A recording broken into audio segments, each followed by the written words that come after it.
decimos también, nos referimos a una diversidad de estados dentro de esa definición. Entonces, para no hacernos mucho lío, estos dos estados inclusive no tienen una división exacta, no sabemos exactamente dónde termina el fresco y dónde empieza el endurecido. Decimos que la definición ya no se ajusta a estos estados, la definición del uno ya no se ajusta en el otro y viceversa, por eso es que los diferenciamos. Pero felizmente, en la práctica, este cambio de una cosa a otra no es trascendente, o sea, en la práctica no tiene ningún impacto ese instante, si es que fuera un instante.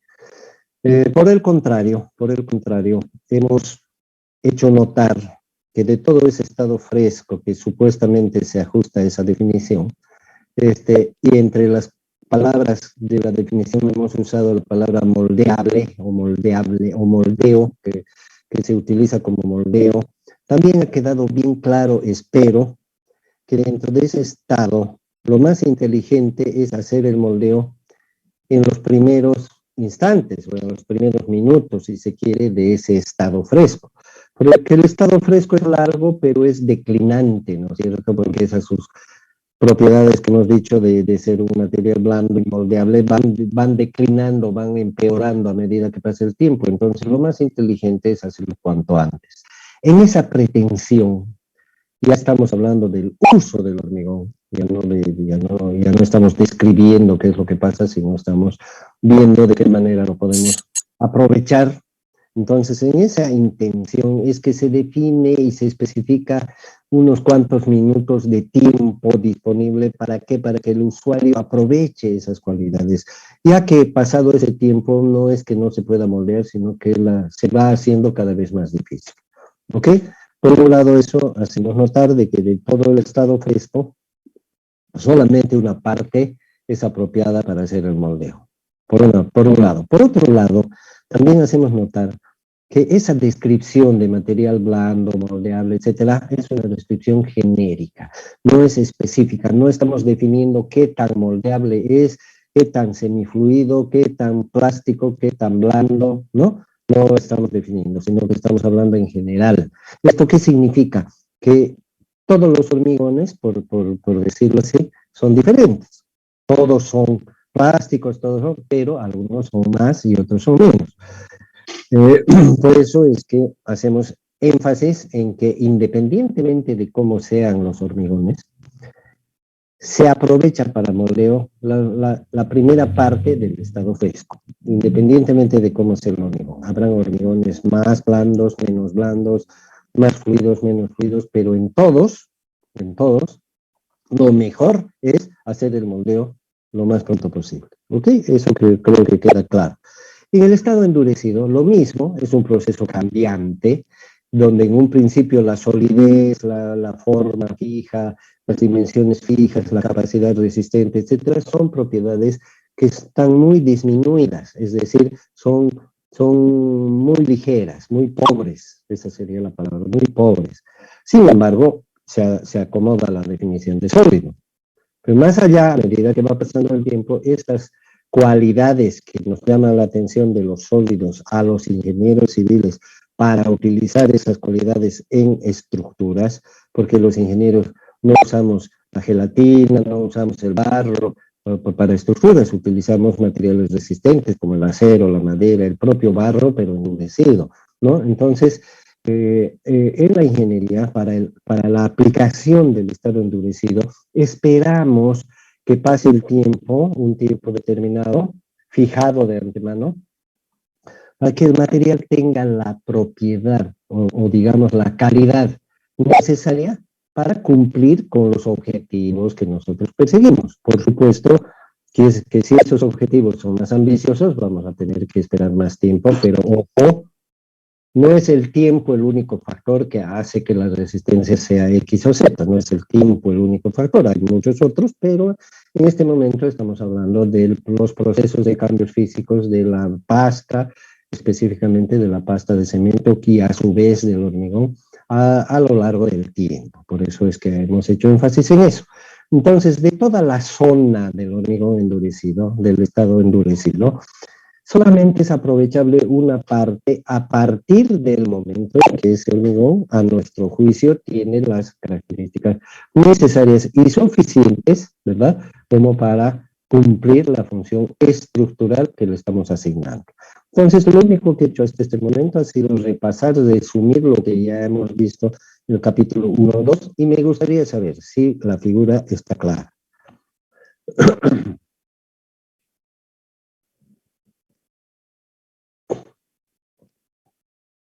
A partir del tercer tema, que está dividido en tres partes, 3.1, 3.2 y 3.3, hablamos ya específicamente del estado fresco, o sea, nos concentramos en el estado fresco genéricamente, no estamos hablando de moldeo, estamos hablando del estado fresco en general, y el estado fresco tiene ciertas características, tiene varias, pero yo he elegido tres, que en la práctica son importantes, porque el ingeniero tiene que, número uno, identificarlas, número dos, estudiarlas, número tres, aprovecharlas, ¿no? Lo mejor posible.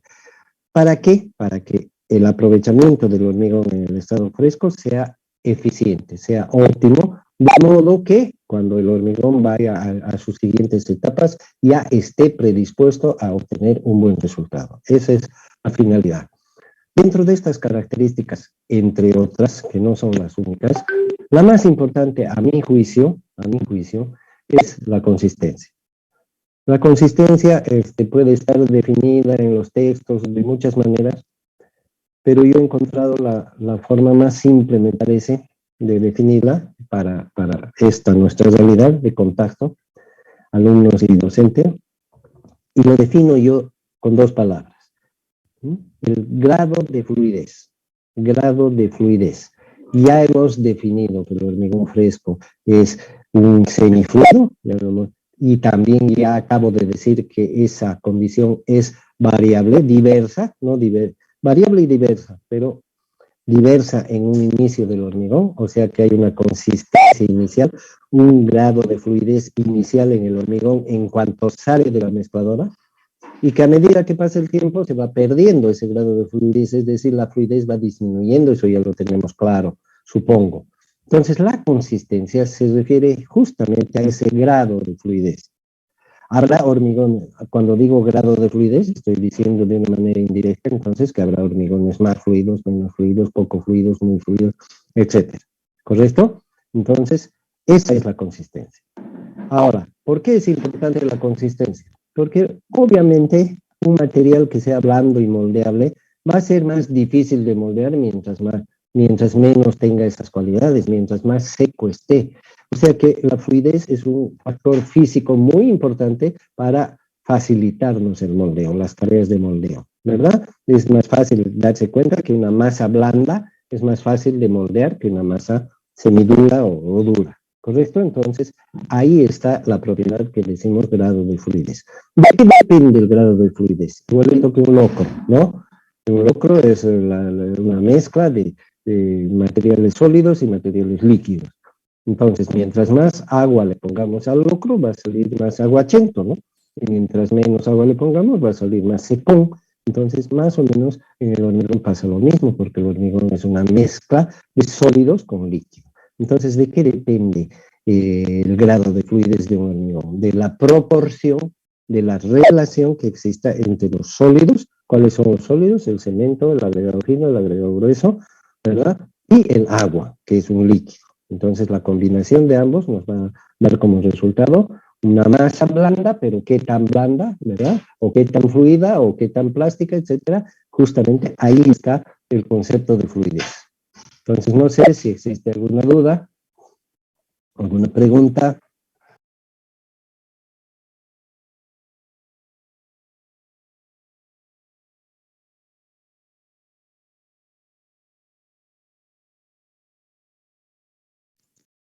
No sé, alguna pregunta, por favor. Nada.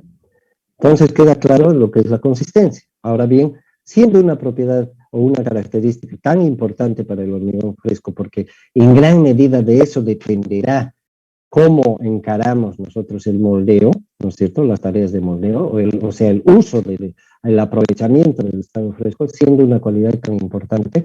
Entonces, los ingenieros al principio, me imagino, de manera subjetiva, califican al hormigón. ¿Cómo está tu hormigón? Está muy seco, está blando, está muy fluido, etcétera, ¿no? De manera subjetiva, apreciando una cualidad. Alguien bastante práctico, el señor Abrams, inventó el ensayo del cono de Abrams, que consiste, ¿no es cierto?, en meter una porción de hormigón dentro de un molde.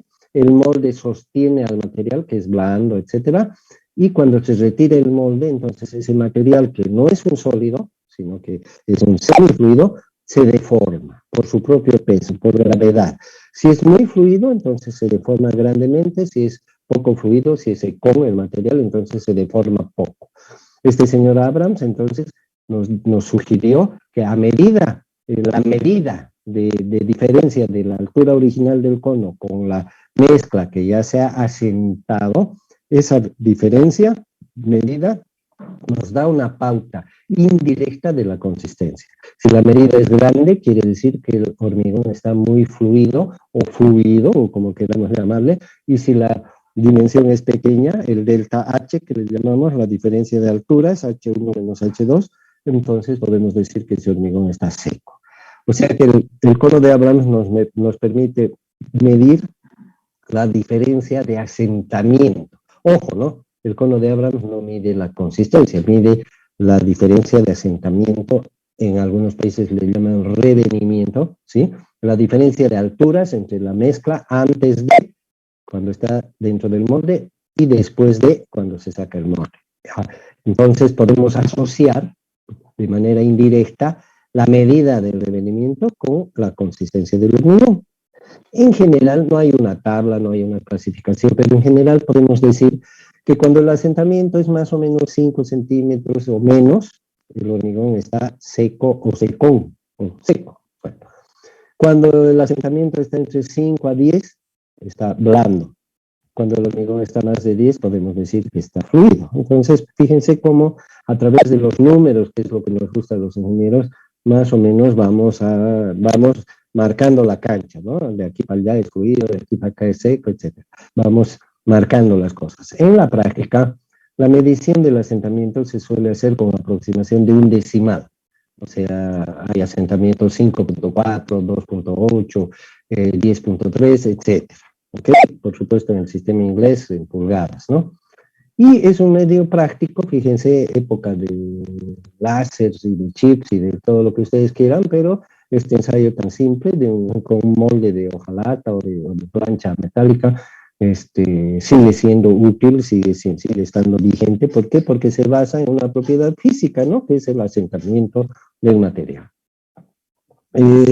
Gracias a esta facilidad de poder medir la diferencia de alturas y asociar esto con la consistencia, entonces en la práctica, para poder tener un mejor control del hormigón fresco antes de usarlo, se hacen estos ensayos a pie de obra y según el resultado se acepta que el hormigón está en buenas condiciones o no.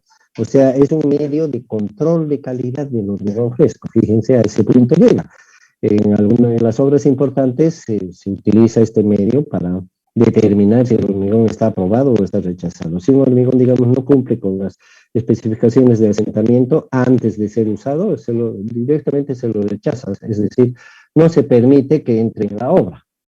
A ese punto llega el deseo de hacer bien las cosas en cuanto a esta característica del estado fresco. Para tener un mejor control, se fija un rango de asentamiento. ¿Qué es el rango? Es un espacio de aceptación.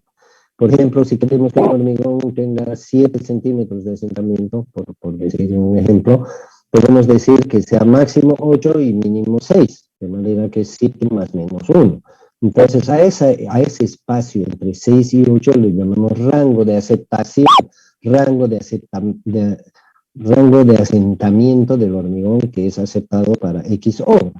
Ahora podemos darle más menos 2. En ese caso va a ser de 5 a 9, ¿no? De 5 a 9. O sea, tenemos más espacio para aceptar el hormigón como bueno. Podemos darle 3, va a ser de 4 a 10, y ya la cosa va cambiando. Se darán cuenta, mientras más grande el rango, menos la calidad, ¿verdad? Porque mientras más exigente sea, el rango será menor.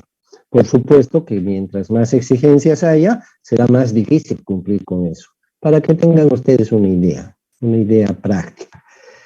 Bueno, en nuestro medio casi no se hace este control. El primer comentario negativo de los muchísimos que voy a tener que hacer a lo largo del curso, ¿no? En nuestro medio, si encuentran un cono de Abrams por ahí de casualidad en alguna hora, nos cuentan, por favor, a todos, ¿no? Nos dicen, en tal parte están haciendo, que va a ser muy raro. Entonces, para empezar ese comentario. Para continuar, en el caso de que hubiera control de calidad del hormigón fresco a través del ensayo del cono de Abrams, en el caso de que hubiera en alguna obra, el rango también tiene mucho que ver. En ninguna obra va a haber rango más menos uno. ¿Por qué? Porque en nuestro medio sería imposible cumplir con eso. Todos los hormigones serían rechazados. Más menos 2. ¿Qué significa eso? Es un objetivo difícil. No es fácil que caiga entre más menos 2. Para que tengan una idea de lo que significa un rango, porque todos diríamos, yo le pongo más menos medio, ¿no? Hechos a los exigentes, pero en la práctica no se va a poder aplicar. La ingeniería tiene mucho que ver con eso, ¿no? Una cosa es desear que sea la resistencia máxima y otra cosa es lograrla, ¿no? Otra cosa. Y cumplir con ello. En nuestro medio se utilizan muchas especificaciones copiadas de afuera que no se cumplen, ¿no? Pero si alguien les reclama o algo, dicen, aquí está en el papel la especificación X4017C, ¿no? Y en la práctica ni se aplican, ¿no? Todo es a ojímetro. Bueno, segundo comentario de los 1000 que voy a hacer, negativo.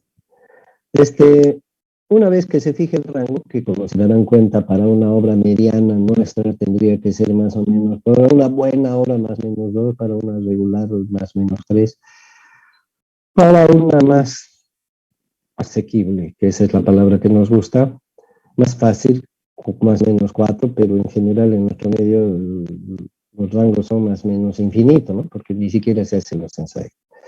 Esa es la consistencia, jóvenes. Entonces, como les acabo de decir, normalmente en una obra importante se define el asentamiento antes de que la obra se haga. Y eso no es a capricho, ¿no? Sino que ya existe información todos los días, hay miles de obras en todo el mundo. Entonces se define en base a la información que ya se tiene, el tipo de elemento, el clima, las circunstancias, las dificultades, el equipo disponible, etcétera, ¿no? Porque todo tendrá que concurrir hacia el mismo objetivo de que se haga un buen moldeo, un eficiente hormigón de calidad. Por lo tanto, la proporción entre sólidos y líquidos es algo que se define previamente y se debería controlar en la obra. ¿Okay? ¿Qué factores atentan contra el asentamiento? Perdón, contra la buena consistencia, aparte del mal ingeniero, ¿no? Aparte, ¿qué factores? No nos olvidemos que la consistencia, al igual que otras características del hormigón fresco, son pasajeras, ¿no? O sea, en este momento tenemos un asentamiento, digamos, 5.1, por decir algo, y de aquí a media hora es 4.7, ¿no? ¿Por qué? Porque se va perdiendo esas cualidades a medida que pasa el tiempo. Por eso supuestamente eligen un corto número de minutos para que se haga el moldeo, porque después se supone que el hormigón se va endureciendo, ¿no? Se va perdiendo las cualidades de hormigón fresco. Entonces hay que tener en cuenta todos esos detalles, y la medición del asentamiento se hace exactamente antes de que el hormigón entre en donde debe entrar, exactamente antes, ¿no? Y a partir de ese momento, supuestamente, se tiene 30 minutos para hacer el moldeo, y obviamente después de los 30 minutos el hormigón tiene un asentamiento menor, pero puede ser lo suficiente como para hacer el trabajo, ¿no? En algunos casos no tanto, etcétera. Ya es materia de discusión. ¿Algún comentario, jóvenes, sobre la consistencia del hormigón? Buenos días, ingeniero. Tengo una consulta. En base, ¿se puede utilizar tiene diferentes usos las consistencias del hormigón? Me refiero a que no solamente en el uso para el armado de columnas o para ponerlo no, sí, para el armado de columnas o para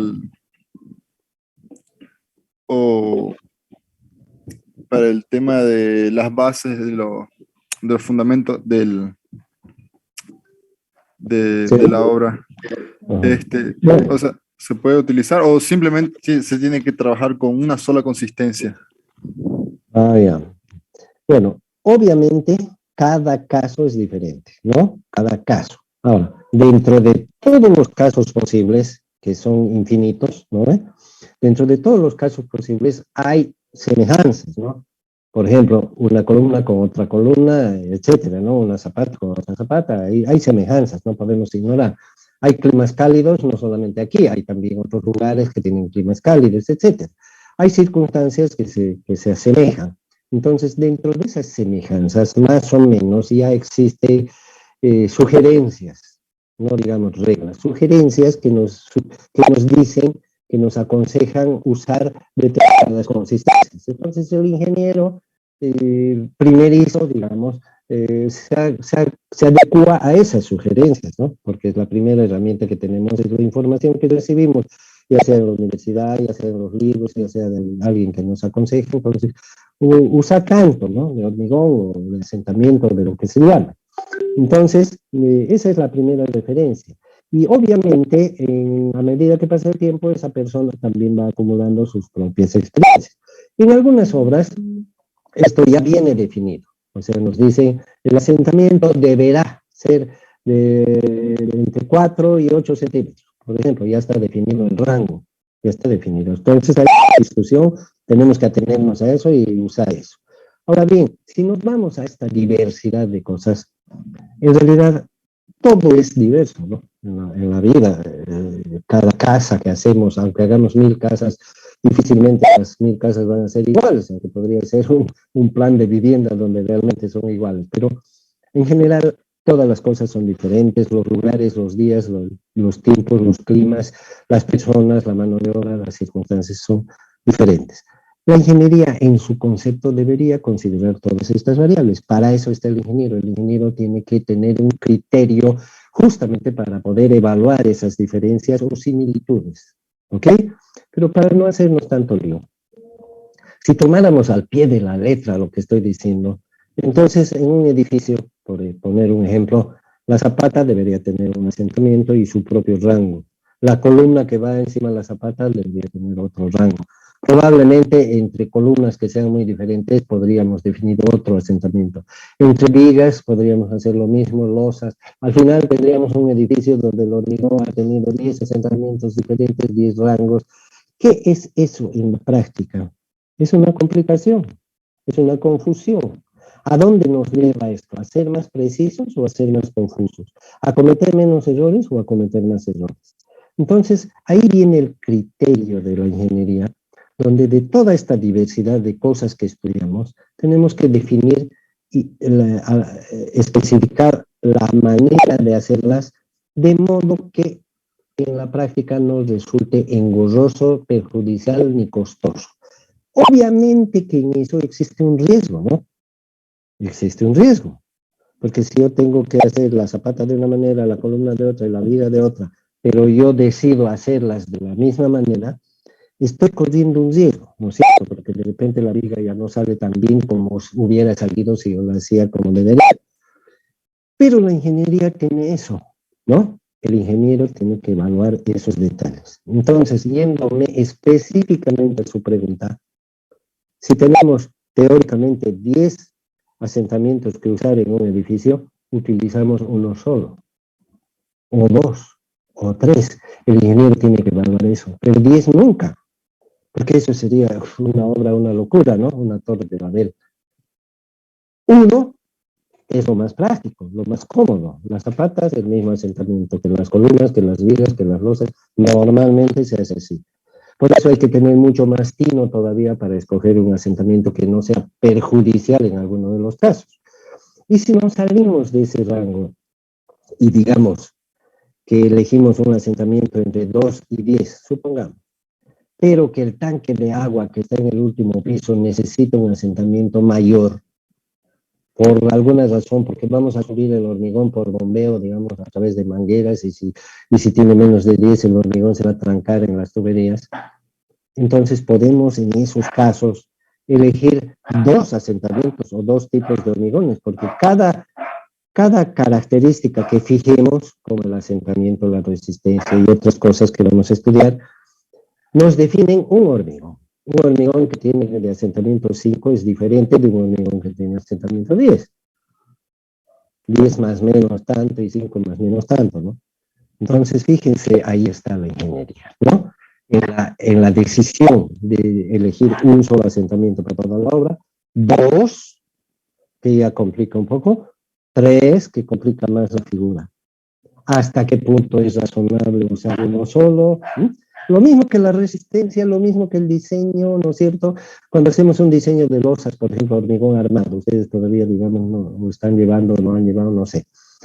Pero digamos que cada losa tiene sus cargas, cada losa tiene su tamaño, cada losa tiene su forma, cada losa tiene su forma de trabajar. No son todas las losas igualitas, podrían ser también, pero supongamos que no.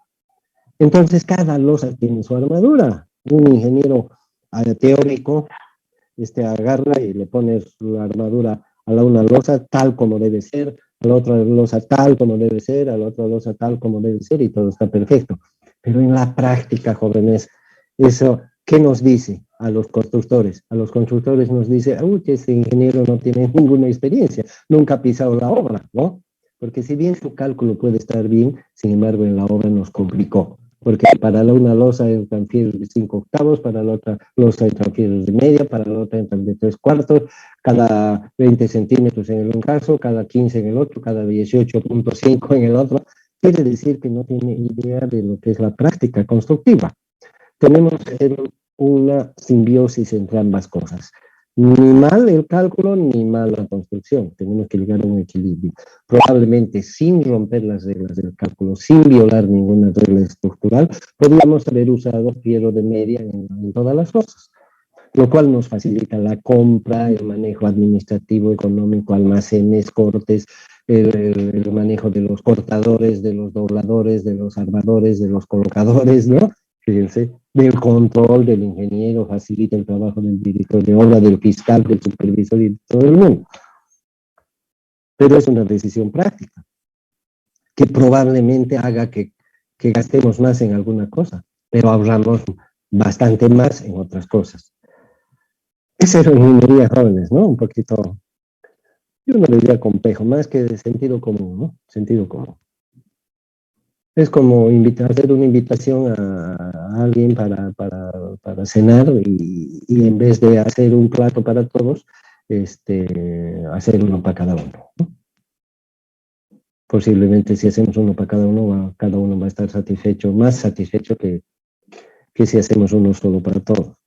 Pero el trabajo y la confusión, de repente le damos al uno el plato del otro, nos confundimos, hay más riesgo de errores y de todo. Un balance entre una cosa y otra es necesario en la práctica de la ingeniería. ¿Y quién maneja todo esto? El ingeniero. O sea que la ingeniería no son fórmulas ni números necesariamente, ¿no? Sentido común, criterio. ¿Alguna otra cosita sobre la consistencia? Otra de las propiedades de características del hormigón fresco es la plasticidad. La plasticidad está asociada específicamente al moldeo. ¿Qué es el moldeo específicamente? Obviamente tenemos un molde. ¿Por qué? Porque queremos darle una forma determinada a esa masa blanda que está en estado fresco. Entonces, ¿en qué consiste el moldeo? Consiste en tres cosas. Número uno, meter el hormigón dentro de ese molde, ¿verdad? Tenemos que colocarlo, se llama colocación, colocar. Segundo, densificar el hormigón o consolidar, se llama consolidar. ¿Sí? ¿En qué consiste consolidar? Lograr que ese hormigón ocupe todos los espacios del molde. Porque como es un semifluido, no es lo mismo que agarrar agua y echar en un vaso, que automáticamente el agua, como es un líquido, ocupa todo el volumen del vaso, hasta donde lo habíamos colocado, y además adquiere la forma del vaso, ¿no es cierto? O sea, se moldea a sí misma el agua por naturaleza. En cambio, el hormigón, al ser un semifluido, y además tenemos que tener en cuenta muchas cosas, ¿no? No solamente el hormigón, sino la forma del molde, el tamaño del molde, las condiciones en que lo colocamos, si lo colocamos con comodidad, con incomodidad, con riesgo, sin riesgo. De repente estamos equilibrando, no sabemos si atender a nuestro pie o al moldeo, si es el molde cómodo, si es incómodo, si tiene recovecos, si tiene formas complicadas, si es estrecho, si es amplio. Y aparte de esos factores físicos, digamos, existen otros, ¿no? También físicos, como por ejemplo las armaduras o los ductos que existen adentro, muchas veces para gas, para electricidad, para... Entonces, ¿qué le llamamos a todo esto? Obstáculos, ¿no? Obstáculos para hacer, para que el hormigón al colocarlo ocupe todo el volumen deseado. Por eso es que en el hormigón hace falta una segunda etapa que es la consolidación. ¿Qué es la consolidación? Ayudarle al hormigón a que entre a todos los lugares. Entonces, ¿cómo podemos ayudar a que algo entre en un recipiente? Lo sacudimos, ¿no? Lo vibramos, lo golpeamos, lo empujamos, en fin, cualquier forma física que permita asegurarnos que el hormigón ocupe todos los espacios, porque de eso se trata el moldeo, ¿no? De que adquiera la forma, no de que adquiera más o menos la forma, ¿no? Sino de que la adquiera completamente y absolutamente la forma de lo que estamos pretendiendo hacer. Entonces, esta segunda etapa se llama consolidación y yo preferiría llamarle densificación, ¿no? Porque es hacer que el hormigón tenga la densidad adecuada, peso sobre volumen, y cuando hablamos de volumen es todo el volumen, no es parte del volumen. Tercero, una vez que está el hormigón colocado y consolidado, siempre nos va a quedar una superficie sin terminar, sin moldear. ¿Por qué? Porque para meter el hormigón siempre necesitamos una cavidad, un hueco, un espacio libre. Y en ese espacio libre no hay molde. Por lo tanto, seguramente le vamos a dar forma, le vamos a dar la textura y la forma necesaria manualmente o físicamente. A esa acción se le llama acabado o terminación. Entonces son tres acciones, ¿no? Colocar, consolidar y acabar. A eso se le llama moldeo. Dentro de lo que es el moldeo específicamente, concretamente, existen muchos factores que pueden hacer que el moldeo sea más fácil o más difícil, ¿correcto? Muchos factores. La habilidad del moldeador, por ejemplo, un factor, ¿no? El clima es otro factor. Si está haciendo un solazo y estoy sudando y estoy apenas ahí, me va a ser más difícil moldear que si estoy tranquilo. Entonces, hay muchos factores, algunos hasta son subjetivos, pero uno de los factores indiscutiblemente es el material.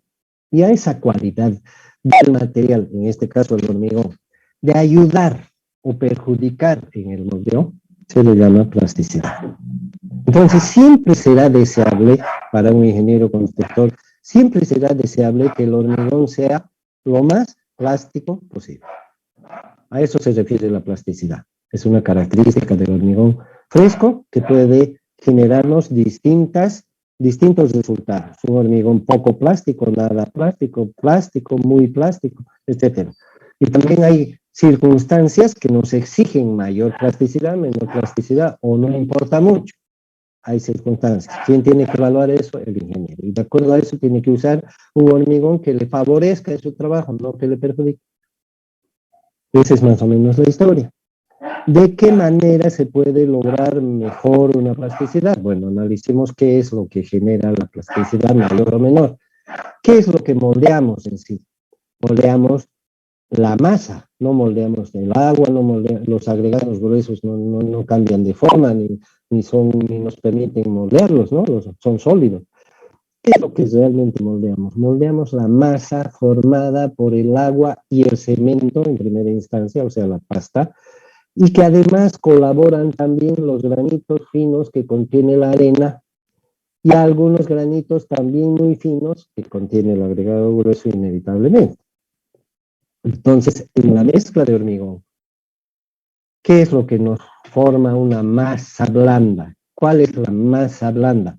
Los finos y el agua, esa es la masa blanda.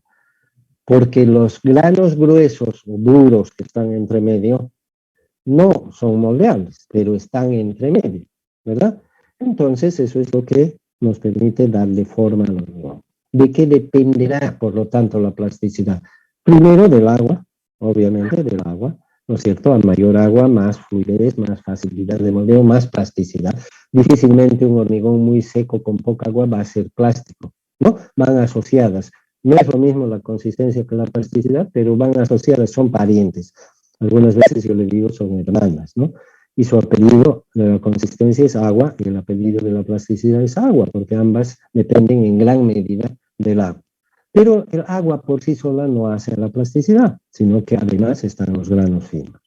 Entonces, una adecuada proporción de agua combinada con los granos finos será lo que nos permita obtener mayor o menor plasticidad. En los casos en que se requiera alta plasticidad, por ejemplo, el ingeniero deberá velar o ver la forma de que ambos ingredientes estén combinados adecuadamente. No sé si han visto ustedes trabajar a un albañil haciendo un piso, haciendo una pared, etcétera. Cuando está tratando de alisar y se quiere una superficie bien lisa, ¿qué hace? Hace tres cosas, yo diría. La una es saca las piedritas gruesas, ¿no? Las saca con la mano. ¿Por qué? Porque le estorban. Porque cuando pasa su frotacho, su plancha, dejan una huella, entonces la saca con su mano pacientemente. Primera cosa que hace. Segunda cosa que hace para mejorar su trabajo es aumentar la agüita, ¿no? Ellos dicen agüita, él tiene su lata de agua ahí al lado y le va echando, ¿no?, a la mezcla. ¿Para qué? Para que sea más fácil alisar la superficie. Y tercera cosa que suelen hacer cuando las dos anteriores no son suficientes, le aumentan cemento, ¿no?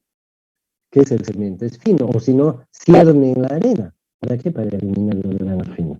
Fíjense que por instinto, ellos no han ido a la universidad, ¿no? Por instinto están mejorando la plasticidad del hormigón para obtener una mejor textura, una mejor forma, para obtener más fácilmente y además un mejor resultado. ¿Alguna pregunta, jóvenes? Tenemos 1 minuto y medio. Si hay preguntas, lo vamos a alargar un poquito. Si no, la paramos dentro de 70 segundos. Ingeniero, buen día. ¿Algo? ¿Qué es la relación agua-cemento o para qué sirve? ¿Qué nos indica eso? Yo les sugiero que por la condición del tiempo que acabo de decirles, tenemos 60 segundos, lo dejemos para después. Obviamente que la relación agua-cemento es algo muy importante, por ningún motivo lo vamos a pasar por alto, pero en la próxima, en los capítulos 4, que llevan, estos son 3.1, 3.2, 3.3, en el 4 vamos a hablar del hormigón endurecido y ahí sí tiene mucho peso la relación agua-cemento y vamos a hablar lo necesario. Por favor. ¿Alguna otra cosa, jóvenes? Ingeniero, ¿el tema de la plasticidad está bajo norma eso? ¿O es a decisión de...? Vamos a alargar la sesión para poderle responder, ¿ok?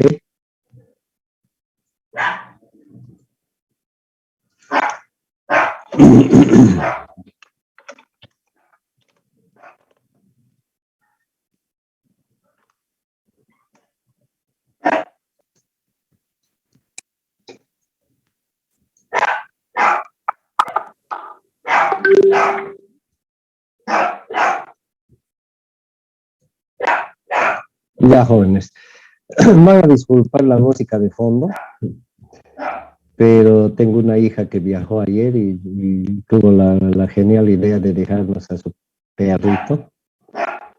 Así que ni anoche hemos estado durmiendo bien ni ahora. Y lastimosamente está cerca de acá. Bueno, ¿cuál era la pregunta? Me distraje. Era la de si la plasticidad está bajo norma o es más o menos a visión, a lo que crea el ingeniero o el albañil. Excelente la apreciación. En realidad se me pasó decirlo, aunque en el texto está y en el video también. Hay una diferencia, ¿no?, entre la consistencia y la plasticidad y la siguiente propiedad que vamos a ver también. La consistencia es algo cualitativo. ¿Cómo está la mezcla? Seca, blanda, fluida, etcétera. Eso es cualitativa. Pero gracias al señor Abrams se convirtió en que a través de la medición del asentamiento podemos transformarla, si vale el término, en números. Y asociando esa diferencia de alturas del cono con el concepto de consistencia, podemos ya hablar con más propiedad al estilo ingenieros y decir ¿cómo está la consistencia de tu hormigón? Tiene 3.2, ¿no? Al decir eso, ya la otra persona familiarizada con el oficio sabe que es un hormigón seco, ¿no? Entonces, esa es la gran facilidad de la consistencia y entonces no hay ningún pretexto para un ingeniero constructor o no hay ni fiscal, ningún pretexto para no darle peso necesario a este factor, ¿no? Porque ya no es subjetivo, es objetivo. Se convierte en objetivo desde el momento que tenemos un número y además está asociado a límites.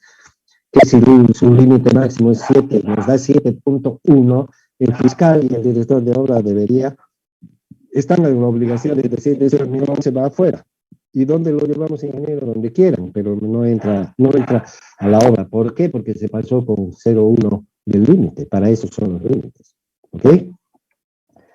En el caso de la plasticidad, en cambio, no hay un medidor de plasticidad, no hay un método, no hay un aparato, no hay una forma, no hay nada.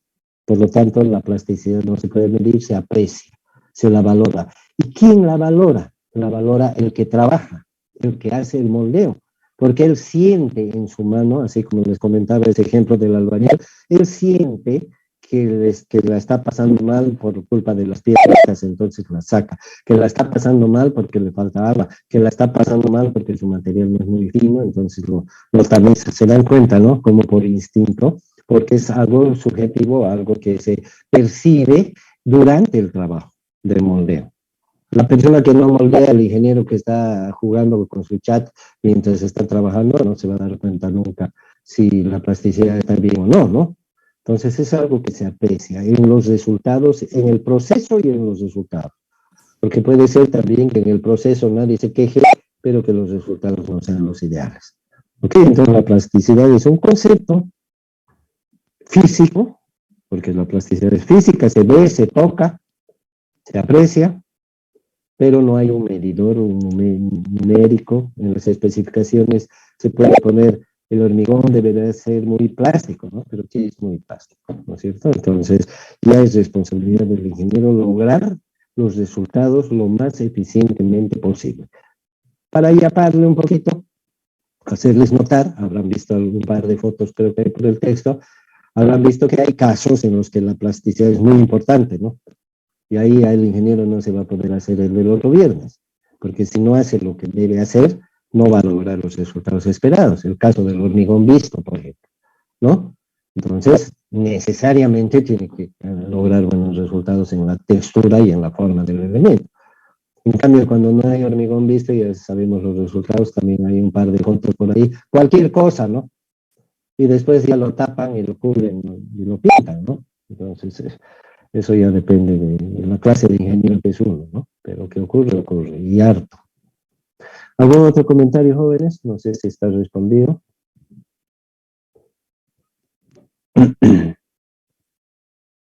¿Nada más? Bueno, entonces la paramos ahí. Gracias, jóvenes. Ingeniero, si ya por terminar la clase, una consulta. El tema del libro pasa que recién pude añadir, meter adición en la materia y acaba de mencionar un libro. Ya, escúchenme, joven, y aprovecho la oportunidad para decirles, para nadie es desconocido que este país es, bueno, lo que es, ¿no?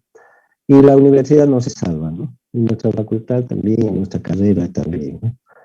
Yo no sé dónde han visto ustedes un campeonato de fútbol, la Copa Libertadores, el campeonato mundial, el cine,